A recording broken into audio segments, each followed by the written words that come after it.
Hey everybody, and welcome back to Reflecting Shakespeare TV. We are thrilled you've joined us. My name is Erika and I'm a facilitator for the Old Globe's Reflecting Shakespeare program. This video is designed to go inside while we cannot during lockdown. So let's get this party started and bring on my co-facilitators, James and Nikki. Hey, you two.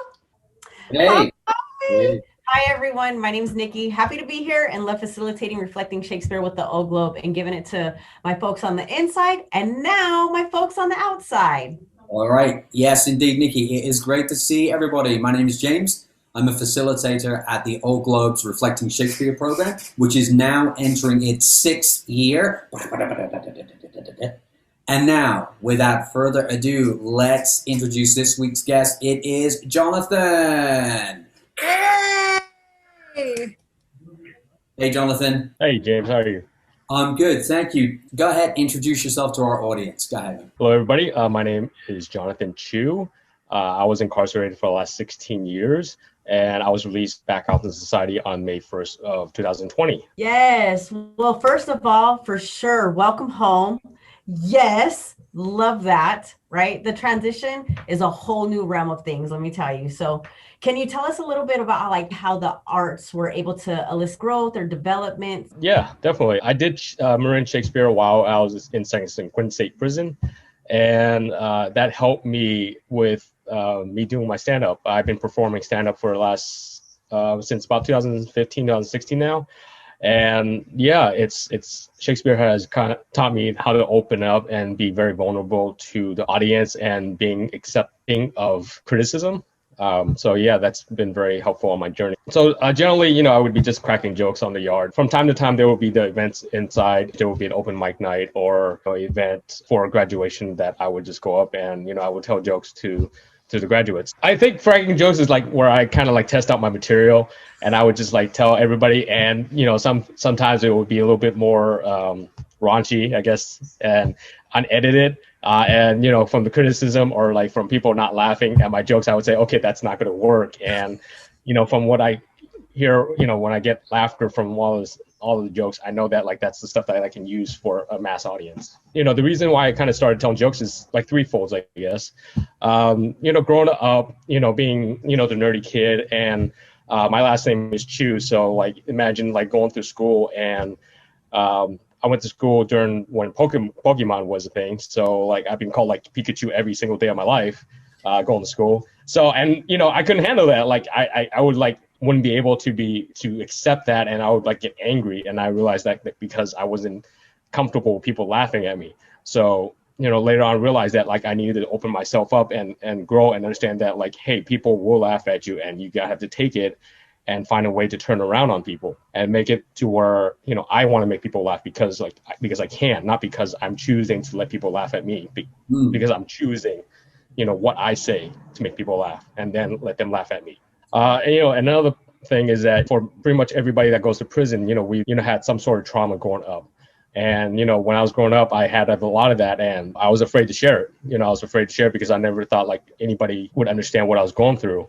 And, when I went to prison, I found out that a lot of people shared kind of the same trauma that I went through, and, opening that up in a way that people can relate to and making people laugh was my, I guess, in a sense, therapy, because I can laugh at my pain. I'm open to share my pain with other people and let people into my past and, see me for what I've gone through. And while at the same time, just talking about it and having people laugh. All right.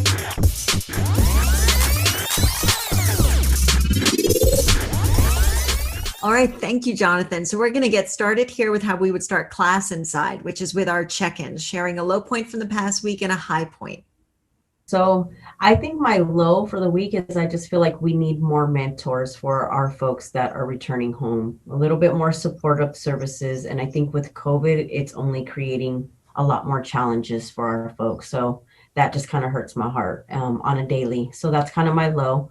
But my high is that I love being able to work with our folks that are returning home and providing them with different opportunities. So that's definitely my high.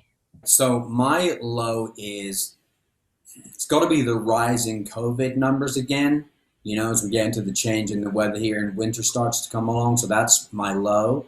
My high, though, is the start of our re-entry program for Reflecting Shakespeare. That is awesome. And for me personally, I'm now getting to work with some people who I'd worked with on the inside, and now I'm getting to work with those same folks now that they're back in the world with the rest of us folks. And that is just a real pleasure. It's just a real pleasure to be able to do that. I guess, for me, my low would be still, for the people back inside, who's incarcerated, for me, these people are my friends, and, I consider most of them to be my family because, I've known them for so long. And, the fact that there's still, like James said, there's still active cases, a lot more rising cases, and it's spreading. And unfortunately, they're not being released, they're being transferred. So, I feel very, deeply impacted by that. And the high for me would be, Prop 17 passed. So I believe that, it's a great feeling for me coming back out and, being a citizen again. Voting felt like a privilege, but now, for me, it's a right. So, I get to vote, I get to have my voice heard, and, actually, my voice can matter and decide how our, state and country is ran. My low and my high happened today.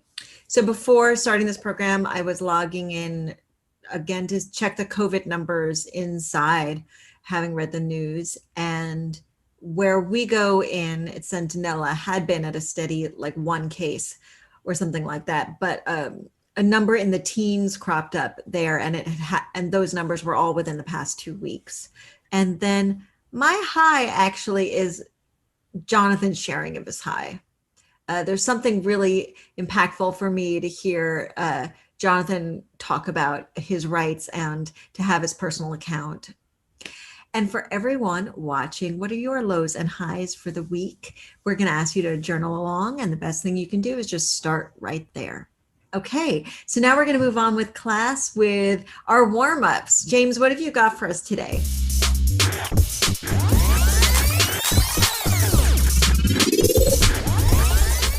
Okay, so we are going to play sound and gesture whoosh. I'll make a sound and a movement, and then quickly, like dominoes, individually, we'll repeat whatever I do until it comes back to me. Then the next person will start with their own sound and movement. Everyone watching, it's going to be your turn after Erika goes. All right, here we go. Oh! Oh! Oh! Oh! Oh! Yes! Yes! Yes! Yes! Yes! Ooh, ooh, ooh, ooh, ooh, yeah.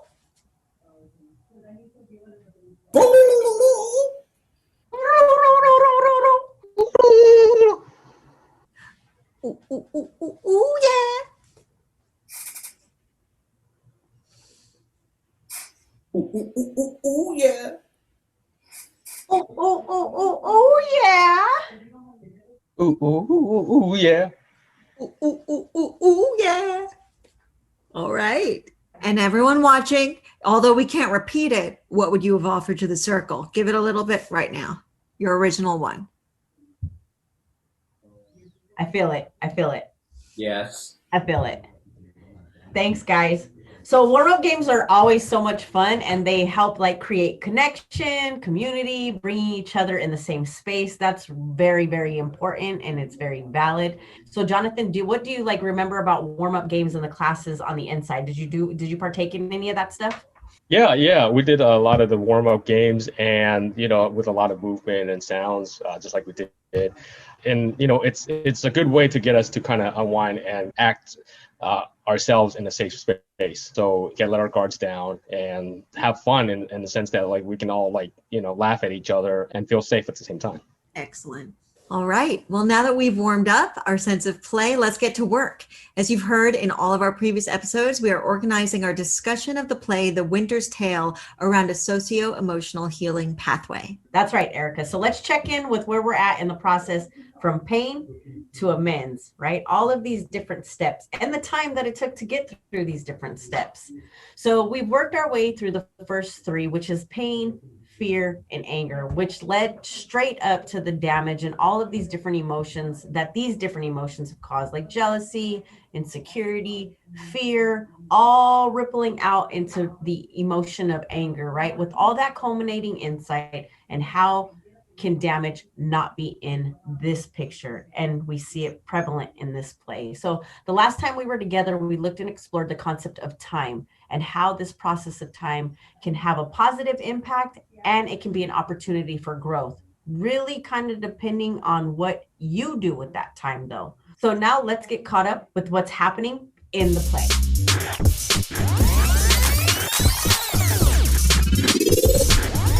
All right, so the audience has seen this baby girl, Perdita, abandoned on the shores of Bohemia, found and scooped up by a shepherd who's vowing to look after her, saying, we'll do good deeds on this. And then all of a sudden we do some time travel. It's 16 years later. The shepherds have grown rich to the surprise of their neighbors. And the son of King Polixines of Bohemia, whose name is Florizell, has met Perdita and has fallen in love. And since no one would accept a match between a prince and a shepherdess, together they conceal his true identity and he becomes known to the family as Doricles, a neighboring shepherd. Now, at a sheep shearing festival, say that 17 times, disguised as Doricles, the shepherd, he is about to propose marriage to Perdita. Meantime, after wondering where his son has been spending his time, King Polixines and Camillo have followed him, disguised as old men. Now remember, at the very start of the play, 16 years earlier, Camillo, a servant of King Leontes, confessed to Polixines that King Leontes ordered Camillo to kill Polixines. And rather than commit murder, the two of them ran away to Bohemia together. Camillo has been Polixines' close servant ever since then, and he has no idea that Perdita is Leontes' true daughter. So let's read this scene. Jonathan, can you read Florizell? Niki, can you read Perdita? I'll read Polixines, because I want to be the king. And Erika, can you read Camillo? Remember, yes. Polixines and Camillo are disguised as old men. Okay, let's get going and put on those disguises. All right, so we've got our disguises on virtually. Let's see the scene. How now, fair shepherd, your heart is full of something that does take your mind from feasting. Oh, hear me breathe my life before this ancient sir. I take thy hand. Come, contract us before these witnesses. Soft swain a while, beseech. Have you a father? I have, but what of him? Knows he of this? He neither does nor shall. Methinks a father is at the nuptial of his son, a guest that best becomes the table. Pray you once more, is not your father grown incapable of reasonable affairs? Is he not stupid with age and altering rooms? No, good sir. He has his health and ample strength indeed, more than most of his age. You offer him, if this be so, a wrong. Your father should hold some counsel in such a business. I yield all this, but for my own reasons, I not acquaint my father of this business. Let him know it. He shall not. Prithee, let him. No, he must not. Mark our contract. Mark your divorce, young sir. Whom son I dare not call. Thou art too base to be acknowledged. And you, enchantment, if ever thou hoop his body more with thy embraces, I shall devise a death as cruel for thee as thou art tender to it. Yay! Let me get these glasses off. Okay, so before we talk about the scene more deeply, let's make sure we know what happened. So what was going on there? I think he wanted her hand in marriage, and he didn't want to let anything sway his decision about that. Even when it comes to his family, he had his mind made up already, and nothing was going to stand in his way. Excellent. And what was trying to get in his way? James, what was your character doing? I feel like Polixines has been just basically wondering where's his son? Where does he keep going? There's something that tells me that Polixines has noticed a change in his son, right? And his son is not talking about it.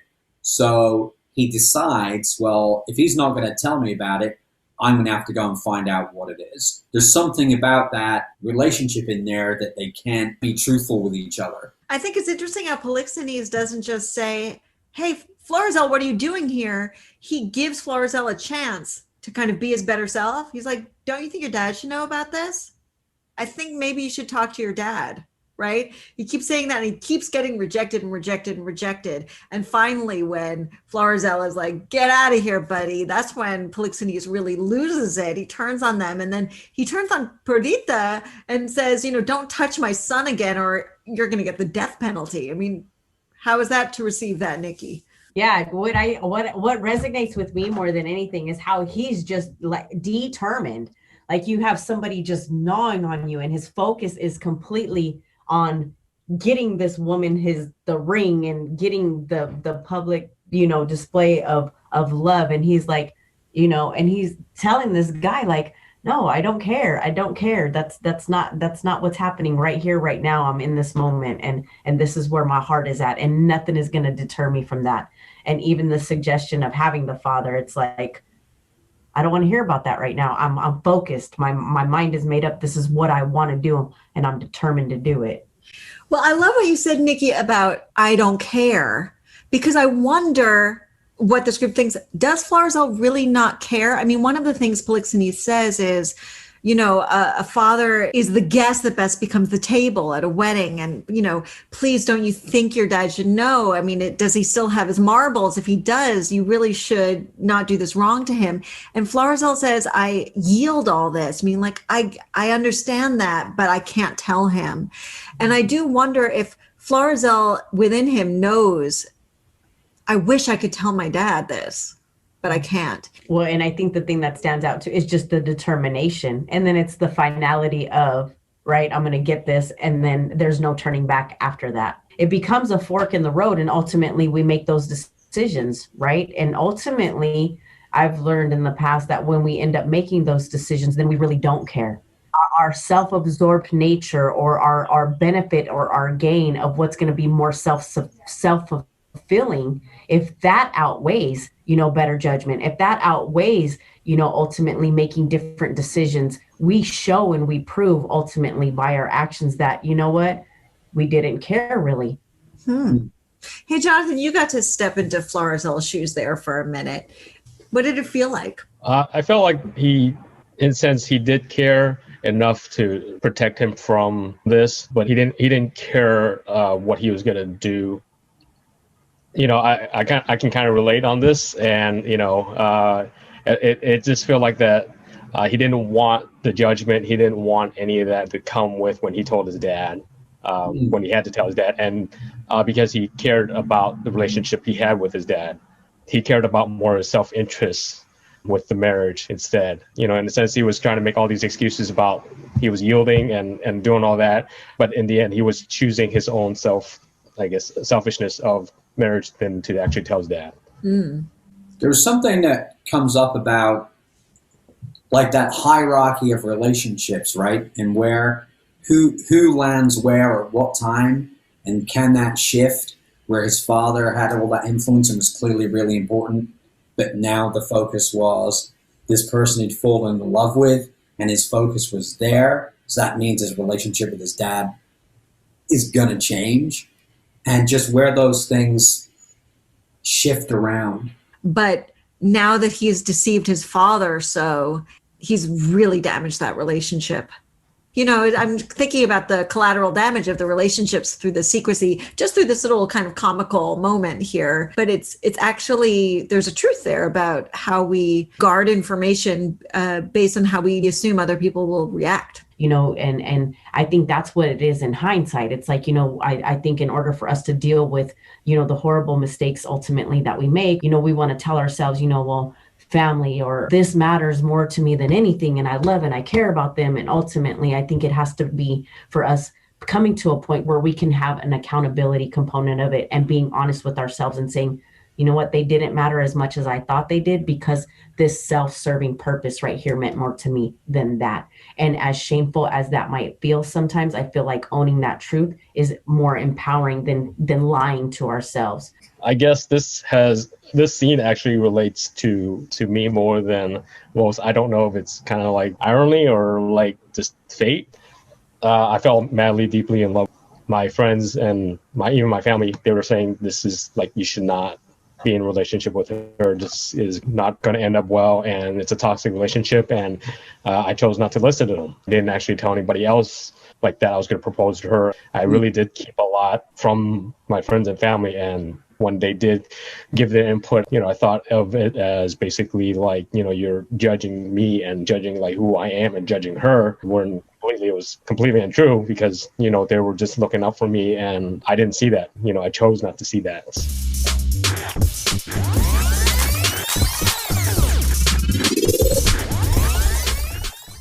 All right, so now we're going to offer a quick write, and we've got this in two different ways. So here's a direct question and also a fill in the blank if that makes it easier for you to get started with your writing. So the question is, have you ever concealed something from someone because you thought it was safer for them not to know, or because you believe you knew what was best for them? And if the fill in the blank prompt is easier for you, we could try this. I didn't tell so-and-so that because I thought it would be best for them not to know. Okay, let's get back to the scene. Polixines just told a young couple off. So let's see how Perdita and Florizell respond, and also see whether Camillo ever takes off his disguise. All right. Even here, undone. Will it please you, sir, be gone? I told you what would come of this. Why you look so upon me? I am but sorry, but not afeard. What I was, I am. Gracious, my lord, you know your father's temper. Come not before him. Camillo? Even he, my lord. Camillo, I will not break my oath to this my fair beloved. This you may know. I am put to sea with her, who here I cannot hold on shore. He is resolved for flight. Now, his going I could frame to serve my turn to purchase the sight again of dear Cecilia and that unhappy king my master, whom I so much thirst to see. Sir, I'll point you where you shall have such receiving as shall become your highness, where you may enjoy your mistress and marry her. How may this almost a miracle be done? Make for Cecilia, and there present yourself and your fair lass before Leontes.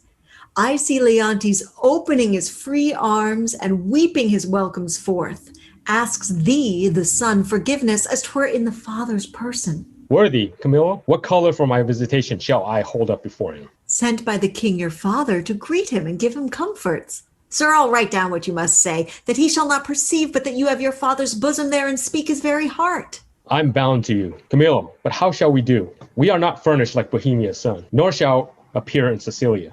My lord, fear none of this. It shall be so my care to have you royally appointed. Fortune speeds us. Thus we set on. Camillo, to the seaside.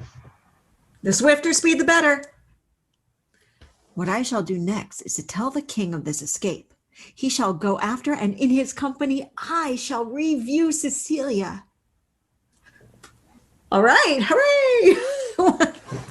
Well done, everybody. Okay, so let's just unpack some of just what happened there.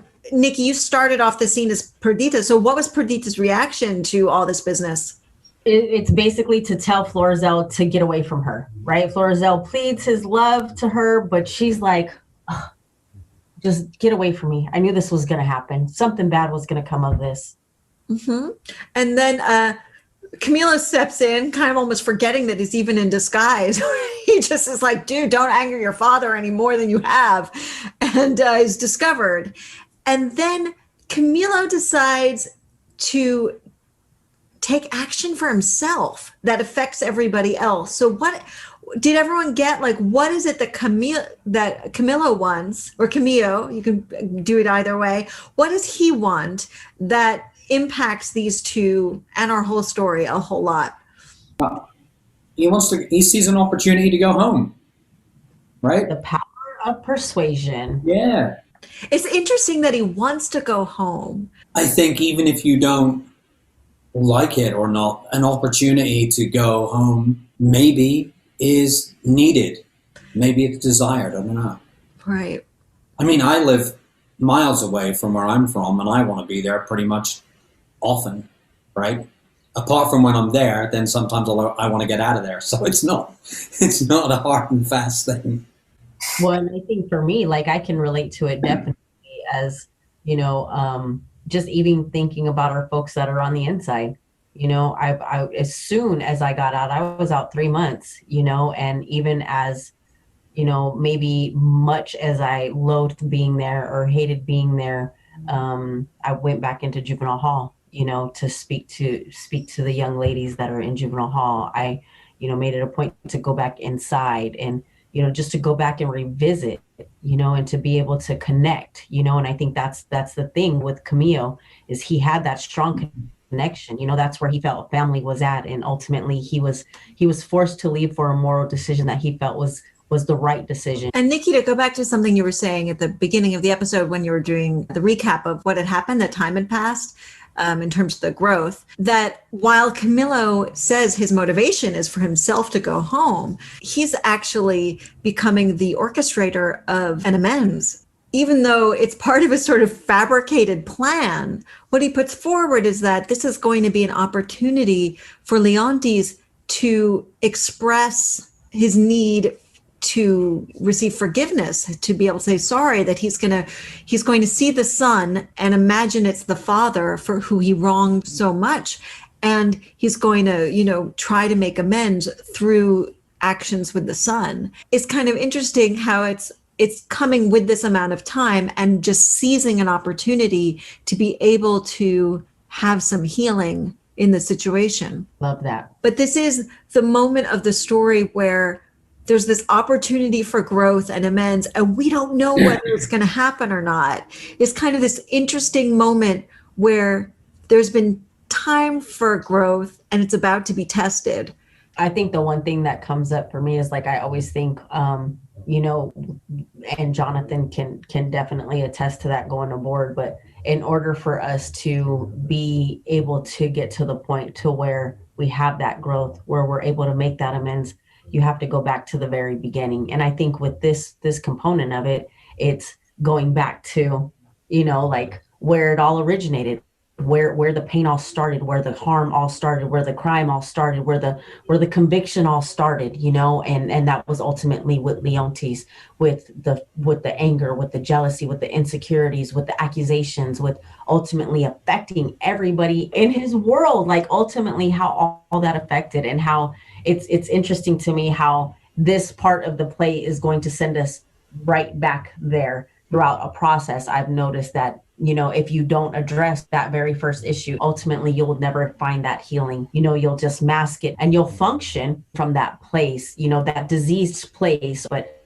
when you go back and you revisit the core, of where it all ignited, ultimately how that just permeates the greatest healing that we can ever experience.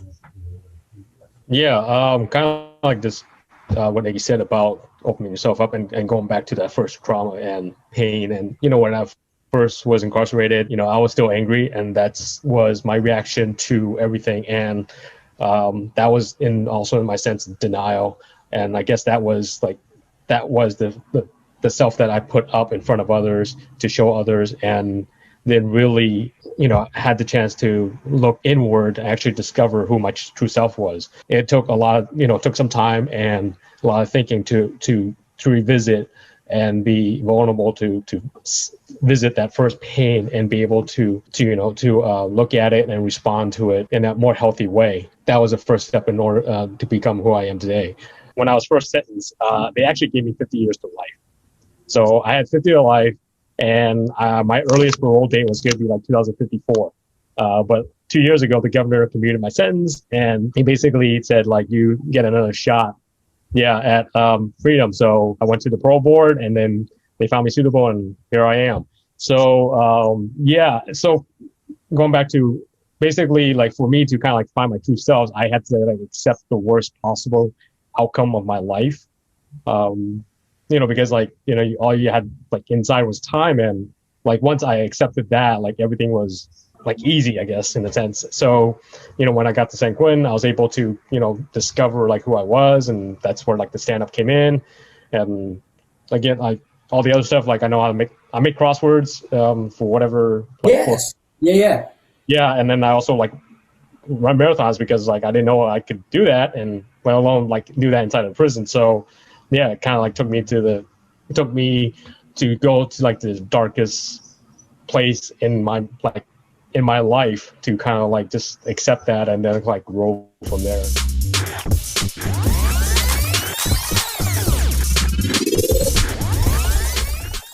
Okay, so now we're about to get into the reflection questions. Keeping in mind, mishaps and conflicts occurred because characters have concealed their true identities, even for reasons that were justified at the time. So why do we choose to disguise our true selves? Here's the reflection questions. What would be the benefit of exploring your true self, and how far back are you able to go for that journey? Have you worn disguises in your life, and how did they benefit you? Also, how did they harm you or maybe even others? When you're thinking about all this, how can growth come from going back and having self-exploration? When we think about the play, we are looking for growth, right? That's where we're at in this play. So how can you grow from revealing your true self, whether it be for yourself or for others? And we asked a similar question when we worked with this play on the inside. And here are a couple of responses. Sometimes we choose to hide our true identities for different reasons. Perhaps we're not proud of something we have done. Perhaps you want to hide our own true selves from others for embarrassment's sake. Maybe you just want to take a break from being you. There are many reasons as to why I have disguised or hidden my true self. The fear of being hurt, rejected, judged, being insecure, those around me mistaking my vulnerability as a weakness, or just plain old curiosity of what others think or say about me. All right. Well, thank you everyone for this deep discussion with these scenes. I have to break it to you. It is now the end of our episode. What? Stop it. Come on now. It was a good one. Yeah, that was great.